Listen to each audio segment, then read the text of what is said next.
صلوا علیہ وآلہ۔ صحیح بخاری حدیث نمبر 6۔ رسول اللہ صلی اللہ علیہ وآلہ وسلم سب لوگوں سے زیادہ جواد سخی تھے، اور رمضان میں دوسرے اوقات کے مقابلے میں جب جبرائیل علیہ السلام آپ صلی اللہ علیہ وآلہ وسلم سے ملتے بہت ہی زیادہ جود و کرم فرماتے۔ جبرائیل علیہ السلام رمضان کی ہر رات میں آپ صلی اللہ علیہ وآلہ وسلم سے ملاقات کرتے اور آپ کے ساتھ قرآن کا دورہ کرتے۔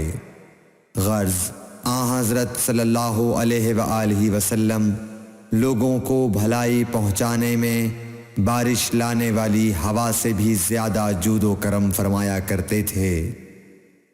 صحیح بخاری حدیث نمبر 6۔